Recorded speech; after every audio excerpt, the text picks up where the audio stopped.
हम लोग श्रीमद् भागवतम के 8वें अध्याय के 4थे श्लोक को देख रहे हैं। इस पे भगवान अर्जुन के प्रश्न का उत्तर दे रहे हैं। मैं इससे पहले कि इस श्लोक को शुरू करूं, बहुत ही प्रेरणादायक बात आपको बताऊंगा। अभी तो ग्रंथ में साथ नहीं लेके आया। भक्ति संदर्भ में श्रील जीव गोस्वामी जी ब्रह्म वैवर्त पुराण से उद्धृत करते हैं और कहते हैं कि देखिए, जब तक व्यक्ति के हृदय में पाप राशि रहती है, पाप रहता है, उसको शास्त्रों पर विश्वास नहीं होता और प्रामाणिक वैष्णवों को वह गुरु के रूप में स्वीकार नहीं करता। क्लियर समझ में आ रहा है?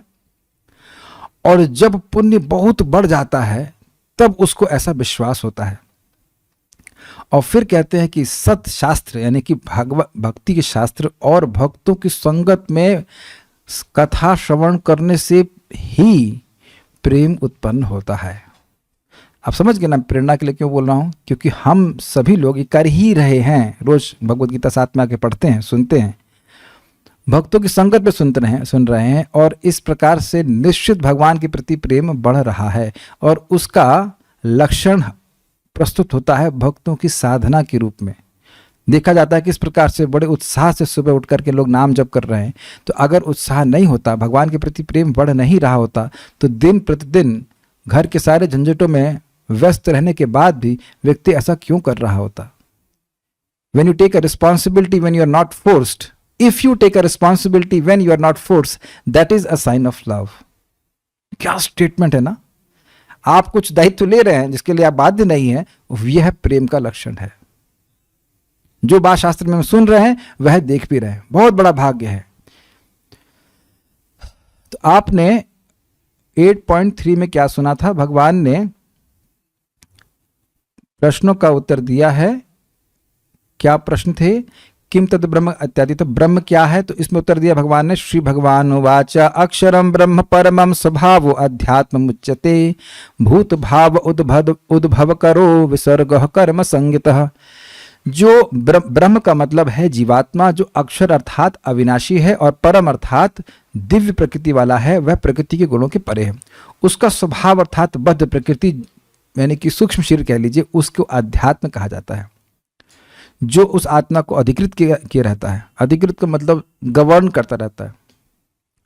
और जीवों का जो विभिन्न शरीर को प्राप्त करना है, जिसके कारण होता है, उसको कर्म कहा जाता है।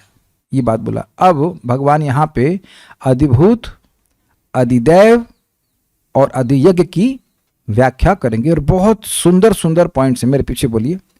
अधिभूतम क्षरो भावः पुरुषश्चाधिदैवतम्। अधिभूतम क्षरो भावः पुरुषश्चाधिदैवतम्। ध्यान दीजिएगा, उच्चारण में छ है, क्षत्रिय वाला, श नहीं। शर मतलब बाण हो जाता है। क्षरो। अधिभूतम क्षरो भावः पुरुषश्चाधिदैवतम्। अधिभूतम क्षरो भावः पुरुषश्चाधिदैवतम्। अधियज्ञोऽहमेवात्र देहे देहभृतांवर। अधियज्ञोऽहमेवात्र देहे देहभृतांवर। अधिभूतम क्षरो भावः पुरुषश्चाधिदैवतम्। अधिभूतम क्षरो भावः पुरुषश्चाधिदैवतम्। अधियज्ञोऽहमेवात्र देहे देहभृतांवर। अधियज्ञोऽहमेवात्र देहे देहभृतांवर। अधिभूतम क्षरो भावः पुरुषश्चाधिदैवतम्। अधिभूतम क्षरो भावः पुरुषश्चाधिदैवतम्। अधियज्ञोऽहमेवात्र देहे देहभृतांवर। अधियज्ञोऽहमेवात्र देहे देहभृतांवर। अधिभूतम क्षरो भावः। अधिभूत वह है जिसका क्षर स्वभाव है। क्षर मतलब परिवर्तनशील, निरंतर परिवर्तनशील। भौतिक वस्तुएं निरंतर परिवर्तनशील हैं। जिस देह में आप क्लास में एंटर किए, उसी देह में अब आप नहीं हैं, है ना? निरंतर हमारा देह परिवर्तित हो रहा है, तो उसको अधिभूत कहेंगे। पुरुषश्चा अधिदैवतम। तो कह रहे हैं कि सूर्य चंद्र जैसे समस्त देवताओं सहित विराट रूप को अधिदैवत कहा जाता है। मतलब ये जो पूरे देवताओं सहित एक गवर्नमेंट कह लीजिए, उसको अधिदैव कहा जा रहा है। पूरा समूह को आप अधिदैव कह लीजिए। अधियज्ञ अहम एव अत्र। अत्र देहे। अधियज्ञ कौन है? अहम एव, मैं ही हूं, मैं ही हूं, मेरा कोई और नहीं, मैं ही। देखिए इसका अर्थ क्या है। जीवात्मा अपनी पहचान सूक्ष्म शरीर से कर रहा है, तो सूक्ष्म शरीर है और जीवात्मा है, तो जीवात्मा सूक्ष्म शरीर ही नहीं है, वह अपनी सूक्ष्म शरीर से पहचान कर रहा है कि मैं वह हूं। लेकिन जब भगवान यहां कह रहे हैं अहम एव, मैं ही अधियज्ञ के रूप में हूं, अर्थात मैं ही हूं, मैं अधियज्ञ से अपनी पहचान नहीं कर रहा हूं। बड़ा सूक्ष्म पॉइंट है, अगर आप विचार करें तो कुछ समझ में आ रहा है। हम अपनी पहचान अपने सूक्ष्म शरीर से कर लेते हैं, इंद्रियों से कर लेते हैं, सूक्ष्म इंद्रियों से, तो मान लेते हैं कि वह व्यक्ति मैं हूं। कर रहे हैं कि नहीं कर रहे हैं? इस देह से कर रहे हैं, लेकिन देह से ज्यादा और सूक्ष्म है, सूक्ष्म शरीर से कर रहे हैं। मेरे को अच्छा लग रहा है, मेरे को अपमान मिल रहा है, मेरे को मान मिल रहा है, तो यह सब सूक्ष्म शरीर के से पहचान करने के कारण तो हो रहा है। सूक्ष्म शरीर के परिवर्तनों को तो अपना मान रहे हैं, समझ रहे हैं बात। लेकिन इस प्रकार से भगवान अधियज्ञ को अपना मान नहीं रहे हैं, वो हैं। कुछ समझ रहे हैं ना बात। परमात्मा के रूप में भगवान हमारे हृदय में है, भगवान कृष्ण हैं, वो भगवान ही हैं। ऐसा नहीं वो अपनी पहचान कर रहे हैं अधियज्ञ से, इसीलिए कह रहे हैं अहम एव अत्र देह। प्रश्न था कि आप किस प्रकार रहते हैं? मैं व्यक्तिगत रूप से रहता हूं, यह अर्थ है। प्रश्न था कि कह और कथम, कौन और कैसे रहता है?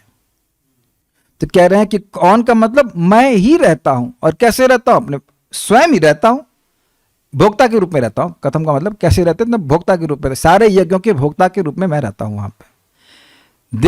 देह मतलब देह में, देह भरताम वरह, सारे देह को धारण करने वालों में आप सर्वश्रेष्ठ हो।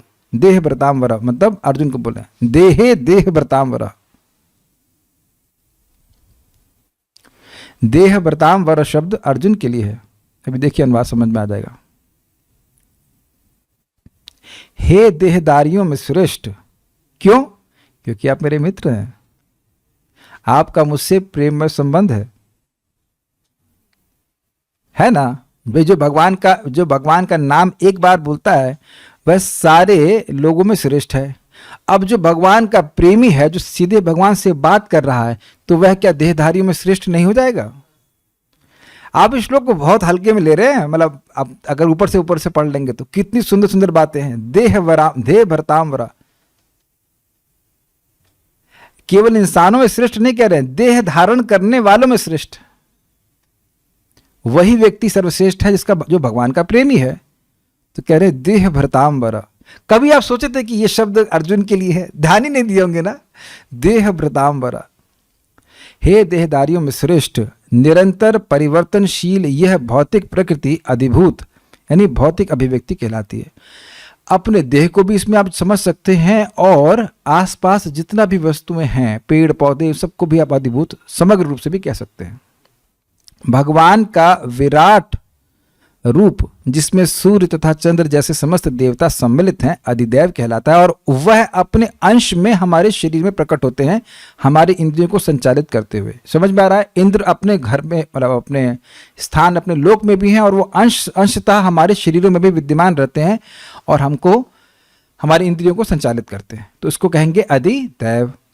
तथा प्रत्येक देहधारी के हृदय में परमात्मा स्वरूप स्थित मैं परमेश्वर यज्ञ का स्वामी कहलाता हूं। अन्वय देखिए, देह भृतांवर, हे देहधारियों में श्रेष्ठ अर्जुन, क्षरः भावः नश्वर पदार्थ। देखिए पदार्थ भी वस्तुतः नष्ट नहीं होता है, उसका रूप निरंतर परिवर्तन होता रहता है। आप जानते हो कि एनर्जी कभी नष्ट नहीं होती है, तो पदार्थ नष्ट नहीं होता, लेकिन उसका स्वरूप जो है चेंज होता रहता है। जीवात्मा चेतना के रूप में नष्ट नहीं होती, जीवात्मा की चेतना कभी नष्ट नहीं होती है। ऐसा कभी नहीं हो सकता कि जीवात्मा अनकॉन्शियस हो जाए। सुषुप्ति अवस्था में भी जीवात्मा सचेत रहता है, बड़ी अच्छी नींद आई, एकदम स्वप्न नहीं आया, तो यह भी एक अनुभव है। जीवात्मा की चेतना को उससे कभी नष्ट नहीं किया जा सकता।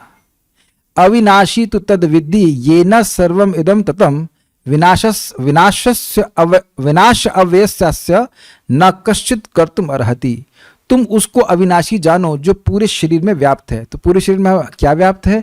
हमारी चेतना। आत्मा अपनी चेतना के द्वारा पूरे शरीर में व्याप्त है कि नहीं? तो आत्मा की चेतना कभी नष्ट नहीं होती। आत्मा स्वरूपता जैसी है वैसी ही रहती है, इसलिए उसको क्या कहा गया? पिछले श्लोक में अक्षर कहा गया, और यहाँ पे क्षर कहा जा रहा है। क्षर भाव का मतलब सत्ता। तो क्षर सत्ता वाले वस्तु को अधिभूत कहा जाता है, अर्थात नश्वर पदार्थ को अधिभूत कहा जाता है, निरंतर परिवर्तनशील। हमारे संग कठिनाई क्या है? हम अपने गुण को अधिभूत पे आरोपित करते हैं।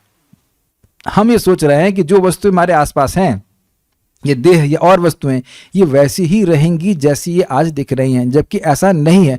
वह धीरे धीरे धीरे धीरे करके क्षय हो रहा है, और बाद में कहते आई अरे अभी तो खरीदा था, इतनी जल्दी कैसे खराब हो गया? इसीलिए आप लंबी गारंटी वाली वस्तुओं को स्वीकार करते हैं, अच्छा मानते हैं, क्योंकि जो अपना गुण है वो उस पर आरोपित कर रहे हैं। बहुत सूक्ष्म बात है। पुरुषश्च एवं विराट पुरुष आदि दैवतम, देवताओं के अधिपति हैं, उन्हीं के अंतर्गत सारे देवता आते हैं। अत्र देहे, इस देह में अहम एवं मैं ही अधियज्ञ हूं, अर्थात अंतर्यामी रूप में यज्ञादि कर्म का प्रवर्तक हूं। क्या मतलब है? प्रेरणा देता हूं कि यज्ञ करो। आप सब लोगों को भगवान प्रेरणा दे रहे हैं कि ये भगवत गीता की बात सही है। और आप देखिए, जैसे मैं पढ़ता जा रहा हूं, जैसे जैसे मैं आचार्यों की बात बोलता हूं, प्रपात की बात बोलता हूं, आप लोग के मन में सहज रूप से आता है, सही तो बोल रहा है, सही बोल रहे हैं, दिस इज करेक्ट, ये तो अच्छी बात है। तो ये अंडरस्टैंडिंग कौन दे रहे हैं? भगवान ही दे रहे हैं। और ऐसे भी लोग हो सकते हैं जो सुने क्या बकवास कर रहे हैं, तो ये प्रेरणा कौन दे रहे हैं? भगवान दे रहे हैं, क्योंकि वह ऐसा मानना चाहते हैं, तो भगवान ऐसी ही बुद्धि उनको दे देते हैं। Very nice. हर दिन जब आप सुबह सोकर उठें और अपनी माला को आप ढूंढ लें बेहतर हुआ कि माला ढूंढने का मौका ना लगे, सही स्थान पर रखें ताकि मिल जाए। ये चलो ढूंढ भी रहे हो तो ये भगवान का आशीर्वाद है, क्योंकि दुनिया में बहुत से लोग ऐसे हैं जो अपनी माला को नहीं ढूंढ रहे। कुछ समझ गए ना मैं क्या कह रहा हूं? शायद ही कोई जगत में है ऐसा जो ये प्रश्न कर रहा होगा कि आज गीता में क्या पढ़ाया जाएगा। कुछ भी पढ़ाए, हमें क्या फर्क पड़ता है? दुनिया में प्राय तो लोग इसी प्रकार के हैं ना। एक व्यक्ति, कोई नाम था, माता जी हैं भी नए ज्वाइन किए, उनका हमारे परिवार वाले हमको पागल कह रहे हैं। हमने कहा सही तो कह रहे हैं सही तो कह रहे हैं, गलत क्या है? पागलों को सही लोग पागल ही तो लगते हैं ना। रेफरेंस फ्रेम की बात है।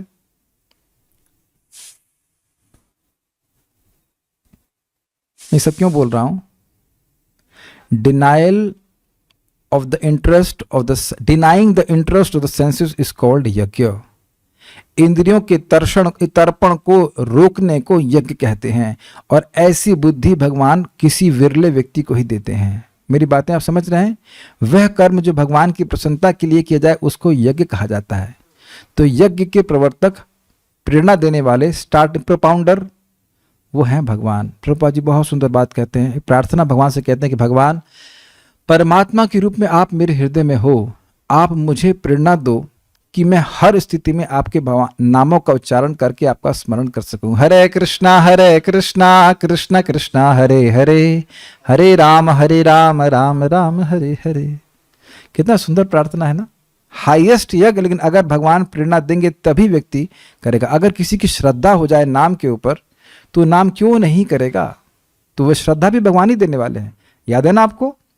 तस्य तस्य अचलाम श्रद्धाम तामेव विदधाम्यहम्, यो यो याम याम तनुम भक्तः श्रद्धा अर्चितुमिच्छति तस्य तस्य अचलाम श्रद्धाम तामेव विदधाम्यहम्। जो व्यक्ति जिस देवता की पूजा करने की इच्छा रखता है उसमें उस देवता में उस व्यक्ति की श्रद्धा, अचल श्रद्धा को मैं ही देता हूं। तो उस प्रकार के यज्ञ का प्रवर्तन करने वाले भी भगवान हैं। विभिन्न प्रकार के देवताओं के प्रति जो यज्ञ किए जा रहे हैं वो भी श्रद्धा होगी तभी तो किया जाएगा, उसको भी भगवान प्रवर्तित कर रहे हैं। तो जो बुद्धिमान व्यक्ति जब समझ लेगा तो वह सोचेगा ना कि क्यों ना मैं भगवान के लिए सीधा यज्ञ करूं। और भगवान स्वयं कहते हैं यज्ञानाम जप यज्ञोस्मि, तो आप जो जप कर रहे हैं उसके जप को, उस जप यज्ञ को तुरंत भगवान अंदर से अंदर ही अंदर बैठे कैच कर रहे हैं। समझ में आया? यहां से अपने बॉल पे की, चलो कैच करो, हरे कृष्णा कृष्ण कृष्ण हरे हरे, हरे राम राम राम हरे हरे। भगवान अधियज्ञ के रूप में हृदय में बैठे हैं और आपके उस यज्ञ को स्वीकार कर रहे हैं, ये समझने का प्रयास कीजिए। या आप गीता पढ़ रहे हैं, भगवान को भोग लगा रहे हैं, भगवान के लिए सब्जी लेने जा रहे हैं, या घर की सफाई कर रहे हैं, घर के नहीं सॉरी मंदिर की सफाई कर रहे हैं, अगर घर में भगवान का विग्रह है तो वो सब अंदर बैठे अधियज्ञ भगवान श्री कृष्ण इसको देख रहे हैं और प्रसन्न हो रहे हैं। पता है क्या फंडा है? जितना आप ये कार्य करेंगे उतना भगवान अधियज्ञ भगवान कृष्ण संतुष्ट होंगे और उतना ही ये प्रकट करेंगे, वह प्रकट करेंगे उस कार्य की आध्यात्मिकता को। ये रहस्य समझ में आ रहा है? जितना हमारा हृदय शुद्ध हो जाएगा उतना उस कार्य की जो भगवान के लिए किया जाता है उसकी दिव्यता को आप साक्षात अनुभव करेंगे कि this is not an ordinary work, just like this is not an ordinary discussion we are having here. ये कोई सामान्य बात नहीं है जो हम गीता बैठ के चर्चा कर रहे हैं। जितना व्यक्ति करेगा उतना ही उसको भगवान और प्रकट करेंगे। I hope everything is clear. Gita Bhushan टीका, मैं नित्य परिवर्तनशील स्थूल शरीर को ही अधिभूत कहता हूं, क्योंकि अधिभूत शब्द का अर्थ है जो जीव को अधिकृत किए हुआ है। अधिकृत का मतलब दबाए हुआ है, गवर्न कर रहा है। तो अब देखिए, हम लोग कह दें कि भाई हम लोग देह से गवर्न नहीं है, कैसे कह सकते हो? नींद आती है तो आती है, स्पेशली गीता क्लास में तो और अधिक आती है, देह पूरा दबा देता है, सो जाओ, है ना? या सुबह और देह में दर्द हो रहा है, अभी हम नहीं उठ पाएंगे, तो देह दबाए रहता है कि नहीं? भूख लग रही है, नींद आ रही है, इत्यादि इत्यादि। तो किस प्रकार से देह आत्मा को पकड़े हुआ है, आप देख लीजिए। इसे अधिभूत कह रहे हैं। अधि शब्द का अर्थ समझ रहे हैं? अधिकार जमाया हुआ है, अधिकृत मतलब अधिकार जमाया हुआ है। बिल्कुल। भगवान के विराट रूप को अधिदेव कहते हैं, क्योंकि अधिदेव का अर्थ है जो सभी देवताओं को अधिकृत किया हुआ हो और जिसमें वह अवस्थित हो। ये समझ में आ गया? सारे देवता जिनके अंडर में, जैसे यहां पे प्राइम मिनिस्टर सभी कैबिनेट मिनिस्टर्स को अधिकृत किए हुए हैं, तो अधिदेव कौन है? प्राइम मिनिस्टर कह लीजिए। उनके अंतर्गत ही सारे मिनिस्टर काम कर रहे हैं। क्लियर है? ठीक है। अधियज्ञ अर्थात जो यज्ञ को अधिकृत किया हुआ हो, जो यज्ञ को कंट्रोल कर रहा हो। आप समझ में? अधिकृत का अर्थ कंट्रोल कर रहा है। इस शरीर में मैं का मतलब कौन? मैं मतलब मैं और आप नहीं। मैं मतलब कौन? बताइए। वाह, रामायण समाप्त हो गई। अरे अच्छा, भगवान हम अब डांट लगाते हैं। वरुण नौटियाल प्रभु के हिसाब से मैं का मतलब जीवात्मा। सूर्य सेंटेंस पढ़ा नहीं। तो ये समझ नहीं रहा कि अधिकृत तो क्या अर्थ होता है? अधियज्ञ का क्या अर्थ है? अधियज्ञ की डेफिनेशन हो रही है ना, तो मैं मतलब मैं कैसे हो गया? मायावादी छुपे रुस्तम। नहीं, ठीक है। मैं का मतलब हुआ भगवान। अरे ये श्लोक कौन बोल रहा है? मैं बोल रहा हूं कि भगवान बोल रहे हैं? भगवान बोल रहे हैं, मैं नहीं बोल रहा हूं। Just want to keep you on toes. ठीक है। अधियज्ञ अर्थात जो यज्ञ को अधिकृत किया हुआ हो। इस शरीर में मैं अकेला ही अधियज्ञ हूं, क्योंकि मैं ही उपासना की प्रेरणा और उसका फल देने वाला हूं। दिस इज सो नाइस ना, कितनी सुंदर बात है। जो सर्वश्रेष्ठ सबसे प्रबल यज्ञ आप जानते हैं, भगवान का नाम जप है, भगवत गीता का पठन पाठन है, उसकी प्रेरणा हम लोग को हमको दे रहे हैं। भगवान भक्तों की संगत में आने की प्रेरणा दे रहे हैं। यही बात याद दिलाती है मुचकुंद महाराज की। भगवान कृष्ण के सामने हैं और वो कहते हैं कि भगवान, जब किसी जीव के मुक्त होने का समय आ जाता है तब उसे आप भक्तों की संगति देते हैं। This is a beginning of an end. ये फ्रेज समझते हैं आप? Very beautiful statement. ये अंत की शुरुआत है। भक्तों की संगति में आना और कथा में सहज रुचि होना, ये हमारे भौतिक जीवन के अंत की शुरुआत है, और इसका अंत भौतिक जीवन के अंत से ही होगा। There is no other end. We are going back to Godhead for sure. निश्चित रूप से भगवान के पास जा रहे हैं, कोई संदेह नहीं करना चाहिए, क्योंकि एग्जैक्टली वही कर रहे हैं जो भगवान को अच्छा लगता है। कुछ हो सकता हो कि थोड़ी शैतानी करने की आदत हो, वो धीरे धीरे चली जाएगी। It can be some naughtiness which is there, but वह भी धीरे धीरे चली जाएगी। उसके प्रति भी डिसइंक्लिनेशन बहुत तीव्रता से बढ़ता हुआ देखता है व्यक्ति।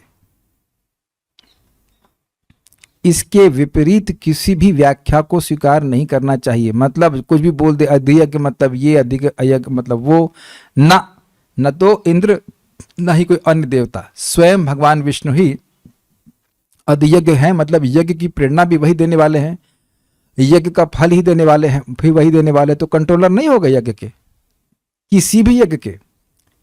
एवं शब्द और किसी के भी अधियज्ञ होने की संभावना को खंडित करता है। प्रश्न यह थे कि अधियज्ञ शरीर में कैसे रहता है? शरीर के भीतर नियामक के रूप में स्थित होकर रहता है। किसका नियामक? यज्ञ करने का प्रेरक, यज्ञ के फल का प्रदाता, इस रूप में भगवान विद्यमान रहते हैं। यज्ञ का फल देने वाले भगवान हैं। और बड़ी सुंदर बात है, जब आप भक्ति कर रहे हो, भक्ति भी यज्ञ है, तो उस भक्ति के फल को सीधे भगवान देते हैं, देवताओं के माध्यम से नहीं देते हैं। और पूछेंगे भाई इंद्र तुम दे देना और तुम दे देना, नहीं, सीधे भगवान देने वाले हैं। तो भगवान तो ऐसे भी अच्युत हैं, अपने भक्तों पे कृपा करने से कभी नहीं चूकते। तो भगवान की भक्ति का फल आएगा नहीं, यह सोचना ये बेवकूफी है, मूर्खता है। मम अर्चनम ना गंतुम अन्यथा। माता अदिति के सामने भगवान विष्णु अगर कहते हैं कि मेरा अर्चन कभी अन्यथा नहीं जा सकता, व्यर्थ नहीं जा सकता, श्रद्धानुसारेण फल हेतुकत्वात्, श्रद्धा के अनुसार वह फल का हेतु बनता है। क्या मतलब हुआ?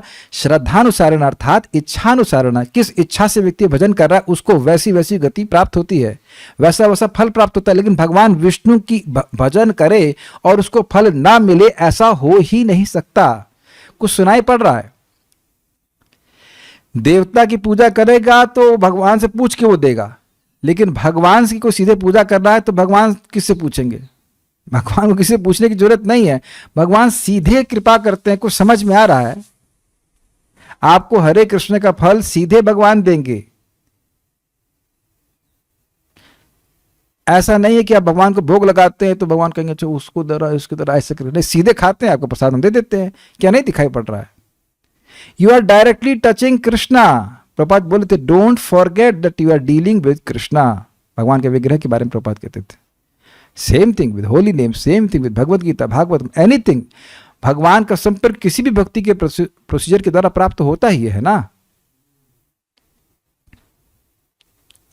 शरीर के भीतर नियामक के रूप में स्थित होकर के रहते हैं, वो एकमात्र नियामक है। उनका भजन करेंगे तो कोई और नियामक नहीं कहते रुको रुको रुको, इसके पापों को अभी आप नहीं काट सकते। तो आप भगवान बोलेंगे पापा मैं हूं कि तुम हो, मैं इसके सारे पापों को काट दूंगा। तुम कौन होते बोलने वाले? यमराज जी भी कुछ नहीं कह सकते। ध्यान से सुनिए यमराज जी का वचन, ना वयम ना वयः। भक्त लोग ना तो हमारे अंडर में रहते हैं, हमारे मतलब यमराज जी और ब्रह्मा जी के अंडर में भी नहीं, और न वयः, ना ही वह काल के अंतर्गत रहते हैं। न वयम न वयः। जो कुछ भी भक्त के जीवन में सुख दुख आ रहा है वो भगवान के द्वारा नियोजित किया जाता है, इसलिए भगवान के लिए करते ही रहना चाहिए। अच्छा, एक तो है हो गया कि भाई नियामक के रूप में रहते हैं। साइज क्या है? तो कहते हैं एक प्रादेश मात्र के परिमाण में मैं रहता हूं और यज्ञ व अन्य कर्मों की प्रेरणा देता हूं। इसका क्या मतलब हुआ भाई? ये आपने भागवत में सुना था। प्रादेश का मतलब ये होता है अंगूठे से, ऐसे बोलते हैं अंगूठे से लेकर के ये जो उंगली है ना, क्या तर्जनी बोलते, क्या बोलते हैं उसको, फर्स्ट फिंगर जैसे कह लीजिए, हाँ तर्जनी, इतना साइज है भगवान का, इतने हैं पर परमात्मा। तो आपने बोले ये चींटी का, तो चींटी का हाथ के हिसाब से सिंपल लॉजिक है।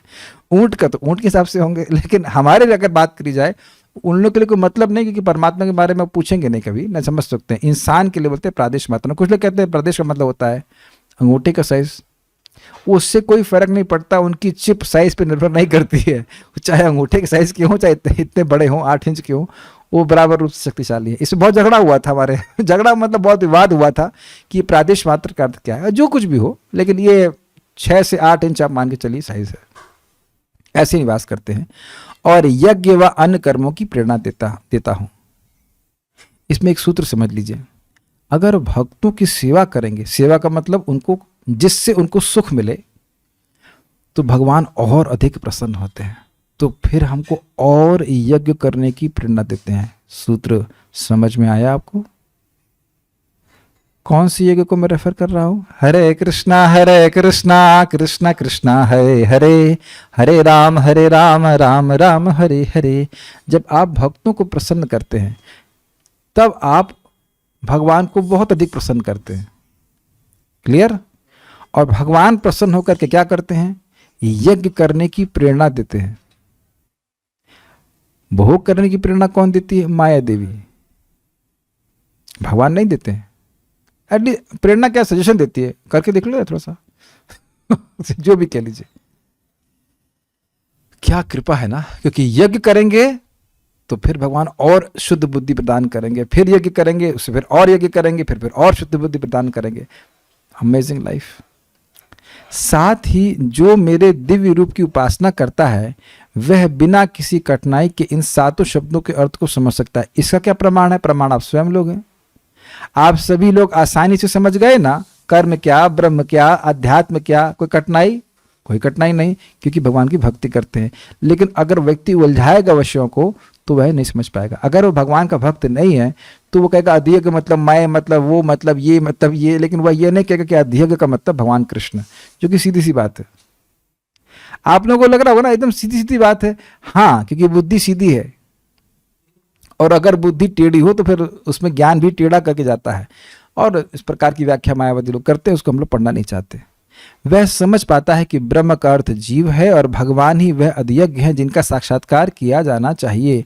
और साथ ही वह समझता है कि संस्कार का मतलब था अध्यात्म, कर्म, स्थूल शरीर यानी अधिभूत, और विराट रूप यानी अधियज्ञ, यह सभी त्याज्य है। This is very nice.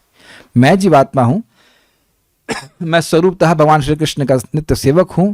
Krishna मेरे स्वामी है, नित्य स्वामी। संस्कार ये मेरे मन में छपे हुए, मैं मन नहीं हूं।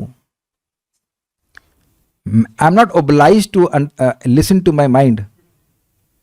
मैं अपने मन के अनुसार कार्य करूं, इसके लिए मैं बाध्य नहीं हूं। इसको मुझे त्यागना है।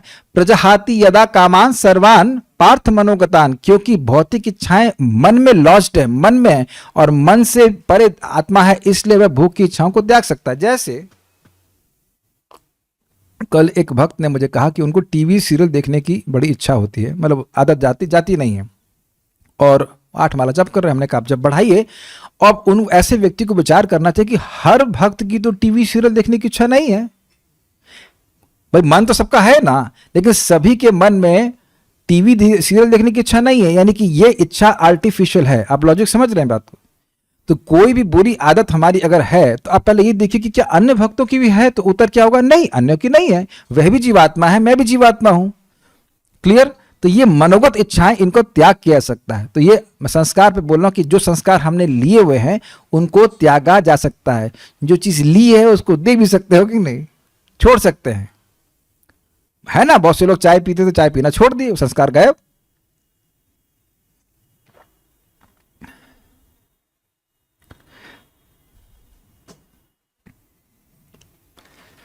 जैसे मान लीजिए आप बोर्ड पे कुछ लिखे हैं, तो कोई व्यक्ति आए उस पर इरेजर चला दे, अरे और ये बड़ी मुश्किल से लिखे थे यार, तुम क्या मिटा दिए? कहता हाँ मिटा दिए। समझ में आया? तो बड़ी मुश्किल से हमने रच रच कर रंगोली बनाई हुई है अपने मन में। भोगों के संस्कार के द्वारा भगवान आएंगे नाम के रूप में। हरे कृष्णा कृष्ण कृष्णा हरे हरे, हरे राम राम राम हरे हरे। वो अनंत जन्मों की जो रंगोली वो सब डिलीट कर देते। तो ये संस्कार कैसे नष्ट होंगे? भगवान की भक्ति करके। कर्म तो आप जानते ही, भगवान को अगले जब कर्म किए जाते हैं तो सब कर्म का फल नष्ट हो जाता है। स्थूल शरीर तो त्याज्य है, ये है, इसमें अच्छा क्या है? वो तो हमें अपने कान दिखते नहीं है, नहीं तो वहां भी मैल दिखने लगता है ना है कि नहीं? अच्छा विचार है कि नहीं? ठीक है। और विराट रूप, अब ये जगत, यहाँ कौन रहना चाहता है बताइए? भक्त लोग तो बिल्कुल रहना नहीं चाहते। प्रपात पूरा बोले अमेरिका में गए तो एक बहुत बड़ा डस्टबिन दिखे, तो कह रहे पूरे भौतिक जगत को इस डस्टबिन में डाल देना चाहिए। ये तो भक्तों को, अब जब तक जगत में रह रहे हैं भाई रहे, चलो भक्ति कर रहे हैं, लेकिन वस्तुतः तो वह तो भगवान के पास वापस जाना चाहते हैं, उनका पार्षद बनना चाहते हैं। तो ये सभी कुछ त्याज्य है, लेकिन अधियज्ञ त्याज्य नहीं है। भगवान त्याज्य नहीं है, उनकी सेवा करनी है।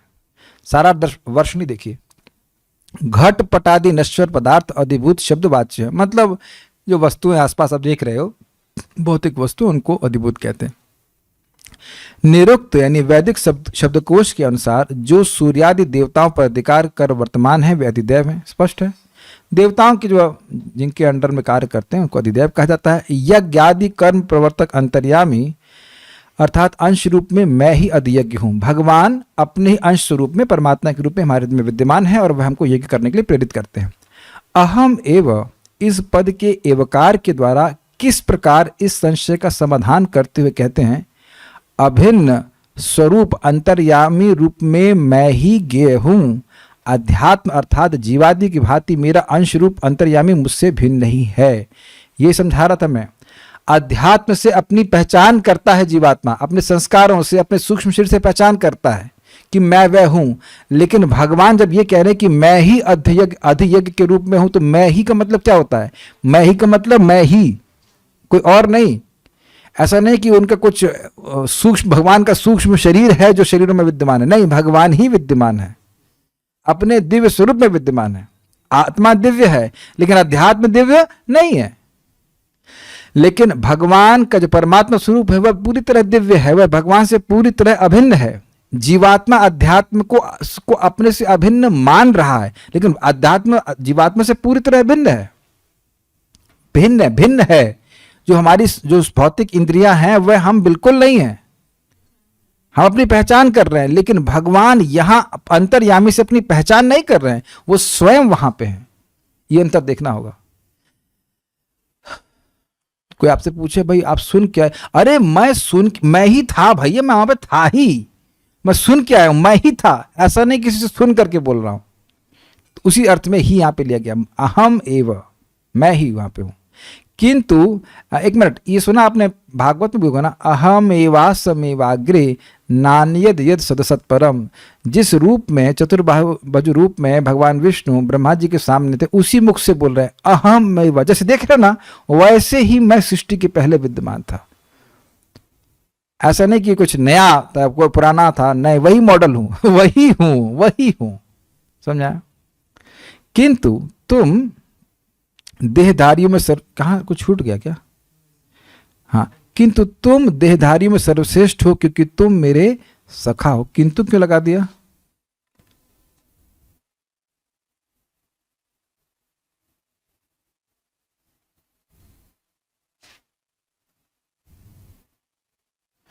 किंतु कुछ कारण से लगाया था, यानी आओ भूल गया मैं। लेकिन देह में भगवान, सबकी देह में भगवान रह रहे हैं, लेकिन यहाँ पे जो देह भरताम वरा शब्द की व्याख्या थी वही थी कि वह सारे देहधारी में सर्वश्रेष्ठ हैं क्योंकि वे मेरे सखा हैं। क्यों? देखिए, उस समय भी और भी योद्धा थे, लेकिन अर्जुन भगवान के अत्यंत प्रिय हैं, इसलिए उनको सर्वश्रेष्ठ कहा जा रहा है। इस जगत में कोई व्यक्ति बहुत सारी योग्यताओं से युक्त हो, उसको अच्छा नहीं माना जाता है। जो भगवान का भक्त है, अब चाहे वो सुंदर ना भी दिखता हो, लेकिन भगवान का प्रेम अगर उसके हृदय में है तो वो सबसे सुंदर व्यक्ति है। परम पूज्य वृंदावन चंद्र महाराज समझा रहे थे कि देखिए, इस जगत में जब कोई व्यक्ति भगवान का प्रेमी होता है तो उसका सौंदर्य अलग प्रकार का होता है। प्रमाण आप तीसरे स्कंद में सुनेंगे। कर्दम ऋषि बहुत तपस्या किए थे और माता देवाहूति की शादी कराने के लिए स्वयंभुव मनु उनको साथ में लेके आए थे, और स्वयंभुव मनु से बात कर रहे हैं कर्दम ऋषि, और बोलते बोलते उनकी समाधि लग गई कर्दम ऋषि की, और भगवान का चिंतन करने लगे, स्मरण करने लगे, और उनके चेहरे पे जो मुस्कुराहट थी भगवान का स्मरण करने के कारण, उसको देख करके देवाहूति माता पूर्णतः उनके प्रति आसक्त, पहले से आसक्त थी, उनके गुणों को सुनकर वो और अधिक आसक्त हो गई। वह जो सुख है जो भक्त भगवान का अनुभव करके अनुभव करता है, उसमें जो उसका सौंदर्य होता है वो बाह्य सौंदर्य पर निर्भर नहीं करता है। मैं समझा पा रहा हूं? जैसे माता देवी की बड़ी अद्भुत बात है, माता देवी की जब उनके गर्भ में भगवान कृष्ण आए तो अब कंस, उनकी आभा इतनी अद्भुत हो गई, कंस भी चकित हो गया, कंस का मन भी परिवर्तित हो गया कि देवकी तो बड़ी दुखी लगती थी, अब ये इतनी सुंदर और इतनी आनंदित कैसी लग रही है। और इस पर एक और बहुत सुंदर पास टाइम सुनाऊंगा आपको। दुर्योधन ने एक बार भगवान कृष्ण को कहा कि मैं और अर्जुन दोनों ही आपके संबंधी हैं, तो आप अर्जुन से क्यों इतना प्रेम करते हैं? तो भगवान ने तुरंत उत्तर नहीं दिया, उन्होंने कहा ठीक है मैं बताऊंगा। तो उन्होंने कहा कि चलो, एक दिन अर्जुन सो रहे थे और भगवान और दुर्योधन दोनों साथ में अर्जुन के पास गए, जगाए नहीं उनको, और देखा कि कैसे अर्जुन के रोम रोम से कृष्ण कृष्ण कृष्ण कृष्ण कृष्ण ऐसे मतलब प्रवाहित हो रहा था, या जो भी हो रहा हो, लेकिन ध्वनित हो रहा था कह लीजिए। तो जो भगवान के प्रेमी है उनका तो रोम रोम भगवान का नाम बोलता है। ये देखा क्या है, तो इसलिए बहुत प्रिय है। तात्पर्य, यह भौतिक प्रकृति निरंतर परिवर्तित होती रहती है। सामान्यतः भौतिक शरीरों को 6 अवस्थाओं से निकलना होता है। वे उत्पन्न होते हैं, बढ़ते हैं, कुछ काल तक रहते हैं, कुछ गौण पदार्थ उत्पन्न करते हैं, जिसे कहते हैं बाय प्रोडक्ट्स, जिसे कहते हैं बच्चे। हाँ, they are your by products. अब कठिनाई क्या है कि लोग सोचते हैं they are the main products. ना, यार the main product of human form of life is भगवत प्रेम। मनुष्य जीवन का मेन प्रोडक्ट है भगवान का प्रेम। साइड प्रोडक्ट अगर आपके मेन प्रोडक्ट को प्रोड्यूस करने में तो सहायता करे तो ठीक है, नहीं तो वो साइड प्रोडक्ट गड़बड़ है। समझ में आया? तो मजाक नहीं बनाएंगे, लेकिन बात यही, गौण पदार्थ उत्पन्न करने का मतलब है कि साइड प्रोडक्ट, बाई प्रोडक्ट होते हैं, क्षीण होते हैं, शरीर क्षीण होता है, अंत में विलुप्त हो जाते हैं। यह भौतिक प्रकृति अधिभूत कहलाती है। ये सारा जो लगातार चेंज हो रहा है, यह किसी निश्चित समय में उत्पन्न की जाती है और किसी निश्चित समय में विनष्ट कर दी जाती। क्या स्टेटमेंट है! एक निश्चित समय में आपका जन्म हुआ था, इसमें कोई संदेह है क्या? एक निश्चित समय में आप लोगों ने जन्म लिया था, हम सबने जन्म लिया था, कोई संदेह है इसमें? इसमें कोई संदेह नहीं है। तो दूसरी बात में संदेह है, मैं समझा पाया मैंने क्या कहा? कर्मानुसार जैसे हमारा जन्म निश्चित हुआ था, वैसे ही देह का छूटना भी निश्चित है। तो क्या पकड़ेंगे? बहुत ही गंभीर बात बुरीजन प्रभु समझ में कहते हैं, What hopes of security we have when we know that our time is limited, our time is running up. इस जगत में जीवात्मा लगातार अपनी सुरक्षा की चक्कर में पड़ा रहता है, सुरक्षा कर लूं, लेकिन वह जानता भी है, शायद ना जानता हो, लेकिन कुछ लोग तो जरूर जानते हैं कि हमारा टाइम लिमिटेड है। जब मरने का समय आएगा तो मरो, और अभी मरो, जरा भी समय नहीं दिया जाएगा। जो समय अभी दिया जा रहा है वो दिया जा रहा है। याद आ रहा है एग्जाम जिसमें पेपर छीन लिया जाता था, टाइम समाप्त, तो अब तुम एक अक्षर और नहीं लिख सकते, है ना? ये बात है। तो बुद्धिमान व्यक्ति क्या सोचता है? जितना हो सके, जितना संभव हो सके, अब तुरंत हर व्यक्ति सारे कार्य नहीं छोड़ सकता है, जितना हो सके मैं अधिक से अधिक भक्ति कर सकूं, ये बुद्धिमानी है। किसी भी रूप में श्रवण, कीर्तन, स्मरण, ये हमारे जीवन का लाभ होगा। ठीक है? और उसके निमित्त अगर आप कोई कार्य कर रहे हैं तो वह भी लाभकारी है। समझ पा रहे हैं? परमेश्वर का विराट स्वरूप की धारणा, जिसमें सारे देवता तथा उनके लोग सम्मिलित हैं, अधिदैवत कहलाता है। ये भी स्पष्ट है। प्रत्येक शरीर में आत्मा सहित परमात्मा का वास होता है, जो भगवान कृष्ण का अंश स्वरूप है। कौन भगवान कृष्ण का अंश स्वरूप है? परमात्मा। यह परमात्मा अध्यक्ष कहलाता है और हृदय में स्थित होता है। इस श्लोक में के प्रसंग में एवं शब्द अत्यंत महत्वपूर्ण है, क्योंकि इसके द्वारा भगवान बल देकर कहते हैं कि परमात्मा उनसे भिन्न नहीं है। अब ये बड़ी इंपॉर्टेंट बात है। क्यों इंपॉर्टेंट बात है? क्योंकि कुछ ज्ञानी घूमते हैं जो कहेंगे, देखो गीता में क्या लिखा है, तम भगवान स्वयं बोल रहे हैं, तमेव शरणम गच्छा सर्वभावेन भारत। तुम उसकी शरण में जाओ, सर्वभाव से जाओ। तो वो उसकी शरण में जाने के लिए बोल रहे हैं। तो वो कौन है? भगवान बिल्कुल स्पष्ट कहते हैं गीता में, अहम आत्मा गुणाकेश सर्वभूताशय स्थितः। मैं ही सभी के हृदय में आत्मा के रूप में विद्यमान हूं, और आत्मा का मतलब परमात्मा के रूप में सभी के गुहाशय, सभी के हृदय में रहता हूं। यहां भी भगवान कहते हैं कि मैं ही अधियज्ञ हूं। तो यह संदेह करना कि परम पिता परमात्मा परमेश्वर कोई और है, यह बेवकूफी है, मूर्खता है। वो भगवान कृष्ण ही हैं। क्लियर? वो हम जो बीच बीच में थोड़ा खराब शब्द बोल देते ना, बेवकूफ़ी, मूढ़, ये हम उधार लेकर के बोल रहे हैं, वो केवल उर्दू शब्द है। बेवकूफ़ का मतलब होता है मूढ़, संस्कृत में उसको मूढ़ कहते हैं, भगवान ने डिक्लेयर करते, उसको हम बेवकूफ़ कहते रहे। Just because I from Lucknow originally, not originally but circumstantially, तो थोड़ी उर्दू बीच में आती है, उसको बुरा नहीं मानेगा। कोई व्यक्ति सुन रहा हो यूट्यूब पे भी तो बुरा नहीं मानेगा, प्लीज़ उसको वैसे ग्रहण कर ले। वो मूर्ख व्यक्ति है जो भगवान के भगवद गीता में स्पष्टता कहने के बाद भी सोच रहा है कि परमात्मा कोई और है। यह परमात्मा प्रत्येक आत्मा के पास आसीन है और आत्मा के कार्यकलापों का साक्षी है तथा आत्मा की विभिन्न चेतनाओं का उद्गम है। ये समझ में आया? विभिन्न चेतनाओं का उद्गम है मतलब विभिन्न प्रकार की चेतना जो जिस प्रभावित जीवात्मा प्रभावित हो रहा है विभिन्न प्रकार के कर्मों से, तो वह रजोगुण, तमोगुण, सत्वगुण, वो जो भी प्रभाव पड़ रहा है जीवात्मा में भगवान की व्यवस्था से पड़ रहा, नहीं तो गुणों का प्रभाव भी जीवात्मा में पड़ने वाला नहीं है, भगवान की व्यवस्था से ऐसा हो रहा है। यह परमात्मा प्रत्येक आत्मा को मुक्त भाव से कार्य करने की छूट देता है और उसके कार्यों पर निगरानी रखता है। क्या मतलब है? हर व्यक्ति पाप करने से पहले जानता है कि ये गलत कार्य है, पापी लोग भी जानते हैं, लेकिन जब वो जिद करता है तो वहां कहते ठीक करो, फिर अपना फल भोगो। क्योंकि अगर ऐसा नहीं करेंगे तो प्रेम का कोई मतलब ही नहीं रहेगा। फोर्स नहीं होता है प्रेम में।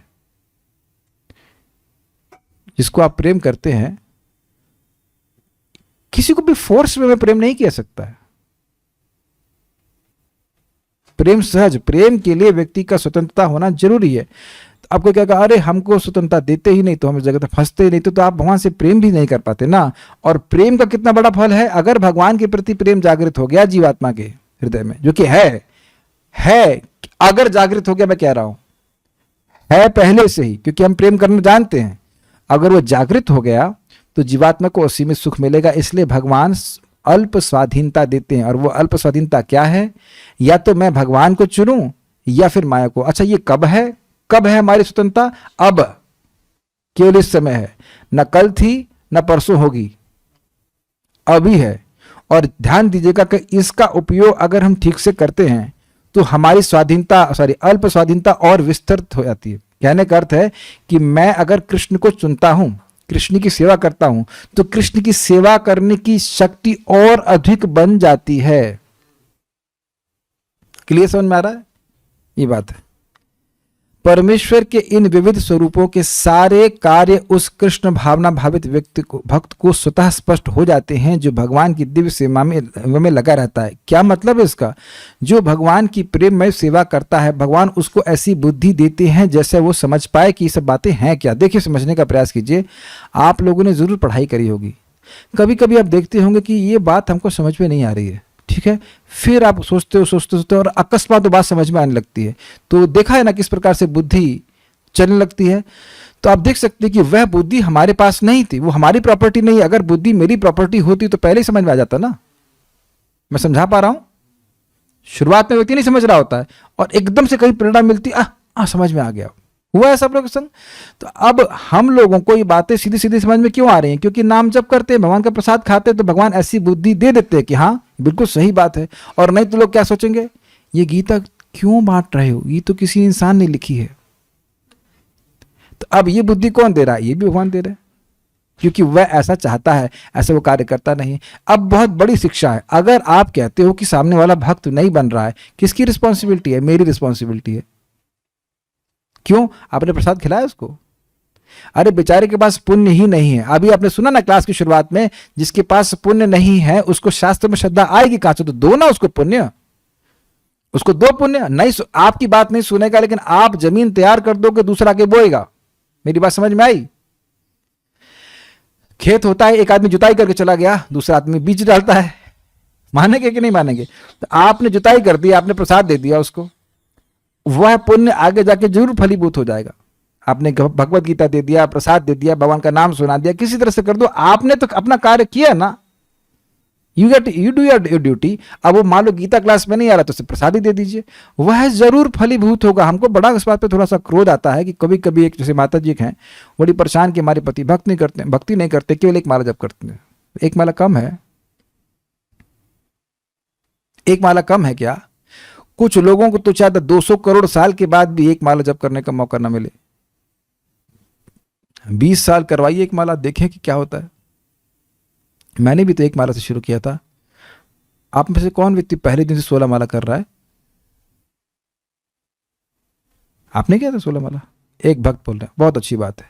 तो आप अच्छे भक्त हैं, हमसे बहुत अच्छे हैं। तो आप सोचो आप और कितने अच्छे हो जाओगे 16 साल में। Everyone start with one round. The journey of 1000 miles start with one step. जैसे जैसे व्यक्ति नाम जप करने लग जाएगा तो धीरे धीरे करके उसको सब कुछ क्लियर होता चला जाएगा। प्रसाद दीजिए, नाम उच्चारण कराइए, बहुत बड़ा लाभ हो रहा है ये। मैं समझा पा रहा हूं, मैं समझ में आ रहा है मैं क्यों कह रहा हूं कि जब कोई व्यक्ति यज्ञ कुछ करता है तब भगवान उसको और प्रेरणा देते हैं वैसा कार्य करने के लिए। देखिए लिखा है ना ये बात। जब वो दिव्य सेवा में लगा रहता है तो भगवान उसको और ज्ञान देते हैं। जब कोई व्यक्ति भगवान को प्रणाम करता है तो भगवान अंदर से ज्ञान खोल देते हैं। वो व्यक्ति जो भगवान को प्रणाम कर रहा है फिर जो उठता है तो वही व्यक्ति नहीं है। कुछ भगवान ने और दिव्य ज्ञान दिया, कुछ और दिव्य ज्ञान दिया। देखिए एक सिंपल सी बात है, कल की घटना थी, हम चने उबाल रहे थे, मतलब उबल रहे थे घर में चने, तो मुझे ध्यान ही नहीं रहा था कि इसमें सीटी मतलब अग्नि जला दी गई। कुछ देर के बाद सीटी आ गई। समझ गए मैंने क्या कहा? 10 मिनट तक कुछ भी आवाज नहीं आती है, और उसके बाद ऐसा नहीं होता होगा, मतलब I can not imitate that, लेकिन आप समझ रहे हैं उसकी बहुत तेज सीटी आती है। तो आज आप कुछ किसी को बोल रहे हो कि नाम जप करो, नाम जप कर रहा है या गीता पढ़ रहा है, तो आप उसे कुछ नहीं गिन रहे हैं। क्या फर्क पड़ता है? आपने फर्क नहीं पड़ा देखा? एक श्लोक, आधा श्लोक, 1/4 श्लोक भी व्यक्ति को उद्धार कर सकता है। Be patient. आप बुद्धि नहीं दे सकते, ध्यान दीजिएगा। आपका कर्तव्य था, आपने उसे भगवान से संपर्क करा दिया, अब भगवान बुद्धि देंगे। जैसे अभी ऋचा रेवती की दादी जी का मैसेज आया, वो बिल्कुल अब शरीर छोड़ने के कगार पे हैं, लेकिन पता नहीं उनको आइडिया कैसे आ गया कि अब वह दीप दान कर रही हैं भगवान को, दामोदर को, इस कार्तिक मत में। आपने बताया था ना। तो अब देखिए प्रभाव बहुत बड़ा हो गया ना। आप उसको बहुत छोटा मान रहे हैं कि वो दीपदान कर रही हैं, लेकिन वो क्या अपराध कर सकती हैं बताइए? क्या अपराध करेंगी? अपराध करने की क्षमता भी खत्म है। कुछ 5-6 माला जब भी करते थे, इज इट नॉट, करते कर रहे हैं। तो अब अभी देखिए आपको लगे कि कुछ बड़ा काम नहीं हुआ, लेकिन शायद आपके नाना जी तो नहीं कर पाए ना दीपदान। मुझे नहीं पता कर पाए कि नहीं कर पाए। Did he do? शायद कर पाए, हाँ। तो आप उसको बहुत हल्का ले रहे हैं। वो चूहिया की बात भूल गए आप, जो कूदी थी याद है आपको? चूहिया की मूंछ जल गई थी, वो कूदने लगी तो अगले जन्म में वह इंसान बन गई। पता है कहानी और भी थी क्या? चूहिया की मूंछ जल गई और वो मर गई। अगले जन्म में एक रानी बनती है जिसको भगवान को दीपदान करना बहुत अच्छा लगता है। सी जस्ट सी स्वल्पमस्य धर्मस्य त्रायते महतो भयात। तो कम से कम भाई भगवान के पास ना पहुंच पाए, कम से कम ट्रैक पे तो आए। मैं समझ पा रहा हूं कि मैं क्यों बोल रहा हूं। जब तक किसी का पुण्य नहीं होगा, भगवान प्रेरणा नहीं देंगे, तो कम से कम पुण्य तो दीजिए लोगों को। आगे देख लेंगे भगवान और उनके बीच में। आपने अपना कर्तव्य कर दिया। अवधि दैवत नामक भगवान के विराट स्वरूप का चिंतन उन नव दीक्षितों के लिए है जो भगवान के परमात्मा स्वरूप तक नहीं पहुंच पाते। यह हमने दूसरे स्कंद में पढ़ा था। विराट रूप की धारणा की जाती है उन योगियों के द्वारा जो भगवान के दिव्य स्वरूप को हृदय में स्मरण नहीं कर सकते, और ऐसा करने से वे धीरे धीरे शुद्ध होते हैं और फिर भगवान के सूक्ष्म स्वरूप को धारण करने की क्षमता रखते हैं, फिर भगवान के दिव्य स्वरूप को समझ पाते हैं। दूसरे स्कंद की शुरुआत में इसको पढ़ाया गया था। अतः उन्हें परामर्श दिया जाता है कि वे उस विराट पुरुष का चिंतन करें जिसके पांव अधोलोक हैं, जिसके नेत्र सूर्य तथा चंद्र हैं और उनका सिर उच्च लोक है। पाताल में तस्य ही पाद मूलम। पाताल लोक निश्चित ही उनका पाद मूल है, चरणों का मूल है। याद है आपको भागवतम का श्लोक? जी हाँ, इस प्रकार से वर्णन किया जाता है। समाप्त हो गया। तो इस प्रकार से अधिदेव है और ऐसा करने से व्यक्ति धीरे धीरे करके उसकी चेतना शुद्ध होती है। तो अब 7 में से 6 प्रश्नों का उत्तर हो गया है। अब आखिरी प्रश्न, प्रयाण काले पुच कथम गेयोसी नेतात्म भी। प्रयाण काल के समय भी जो इंद्रियों को संयमित किए हुए हैं, भक्त हैं, योगी हैं, वह कैसे, किस उपाय से आपको जान सकेंगे, इस प्रश्न का उत्तर पूरे अध्याय में दिया जाएगा। दैट मीन्स 30 - 4 = 26, 26 श्लोकों में दिया जाएगा। इतना महत्वपूर्ण है ये प्रश्न कि शरीर छोड़ते समय व्यक्ति भगवान को किस उपाय से जान पाएगा। तो 2 उपाय बताए जाएंगे, योग मिश्रित भक्ति और शुद्ध भक्ति। दोनों में से जो सिलेक्शन अच्छा लगता हो वह कर लेगा व्यक्ति। कोई प्रश्न है किसी बात का? हम देख लेते हैं। आज कौन कौन से प्रश्नों का उत्तर है? अधिदेव क्या है, अधियज्ञ क्या है, अधिभूत क्या है? ठीक है, अच्छा प्रश्न है। पूरा पूरा श्लोक पूर्ण हो गया, किन प्रश्नों का उत्तर है? ठीक है, गुड, अच्छा है। कागज बचाना है देश के हित के लिए, इसलिए नहीं देंगे। अच्छा, क्या कुछ बहुत पूछा, जब जीव देह छोड़ता है तो क्या तब भी सचेत होता है कि उसने देह छोड़ा है? जी हाँ, ये तो आप अजामिल के केस में नहीं देख रहे हैं कि देख रहा है कि यमदूत आ रहे हैं, बिल्कुल देखता है वो कहाँ जा रहा है। मैं समझ रहा हूं कि प्रश्न क्यों आ रहा हो सकता है क्योंकि कभी कभी व्यक्ति देखता है कि भाई वह तो बेहोश हो गया, तो देह आपको दिख रहा है ना बेहोश होते हुए, क्यों बेहोश हो रहा है? क्योंकि आत्मा छोड़ रही है उसको। तो आत्मा ही तो चेतनीभूत कर रही थी, आत्मा को निकाल दिया गया, तो देह तो दिख रहा है कि वो कोमा में चला गया, ये हो गया वो हो गया, लेकिन सूक्ष्म शरीर को पकड़ के लेके जाते हैं और आत्मा को दिक्कत होती है। इसको आप पढ़ने के लिए, समझने के लिए, अगर आप समझना चाहें तो आप 5वें स्कंद का आखिरी अध्याय पढ़ सकते हैं, जहाँ पे बताएगा किस प्रकार से मार पीट करके लेके जाते हैं। तो काफी चेतना रहती है, पिटाई हो रही है खूब पिटाई हो रही है, चेतना रहती है। क्या अजामिल कॉन्शियस नहीं था कि भगवान के दूत आए उसको बचाने के लिए? पूरी चेतना रहती है। एक बहुत बोल रहे हैं क्योंकि शायद ये अर्जुन जी पर लागू नहीं होता प्रभु जी, वो पहले से ही कृष्ण भावनामृत में थे and you already had all the knowledge and Shri Krishna was singing the song for the fallen souls. नहीं, ऐसा कुछ भी नहीं है, बस खाली बोल रहे हैं कि मैं सभी के देह में रहने वाला अधियज्ञ हूँ। देह बताम वरा, भगवान अपने बड़े प्रेम से अर्जुन को वह संबोधित कर रहे हैं कि आप देह धारण करने वाले में सर्वश्रेष्ठ हैं। बस यही बात है। क्या प्रश्न है? दीपदान करने के साथ अगर हम दूसरों को इसके बारे में बताते हैं तो दोनों के का सम फल मिलता है? जी हाँ, आपको याद नहीं? कोई भी कार्य करता है उसकी सहायता करने वाले को और प्रेरणा देने वाले को मृत्यु के बाद बराबर लाभ मिलता है। लेकिन ध्यान दीजिएगा कि हम अपनी इंद्रियों से भी कार्य करें। साधना भक्ति में बहुत महत्वपूर्ण है कि व्यक्ति स्वयं अपनी इंद्रियों से कार्य करे। भाई जैसे आपने बोल दिया जाओ तुम गीता क्लास में जाओ, हमें थोड़ा आज देह में दर्द हो रहा है, हम सोएंगे, तो ठीक है भाई, उसकी गीता क्लास को जाने से लाभ आपको मिलेगा, लेकिन आपको अनुभव भी तो होना चाहिए ना। तो अपना दीपदान भी करें, दूसरों को भी बताएं, बहुत अच्छी बात है। एक भक्त कह रहे हैं वाओ वाओ, क्यों? तो यमराज के दूत जीव के शुभ शरीर को पकड़ते हैं क्योंकि आत्मा तो अति सूक्ष्म है। नहीं तो आत्मा उसके अंदर है ना आंटी आत्मा तो अंदर है ना।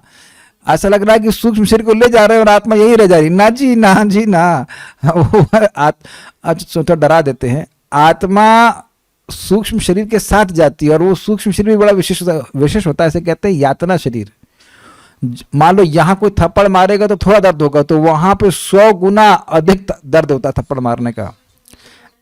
हाँ, सुई ज्ञान दिया जा रहा है कि सुई अगर चुभेगा तो मानो लगेगा कि तलवार का से जो है मारा जा रहा है।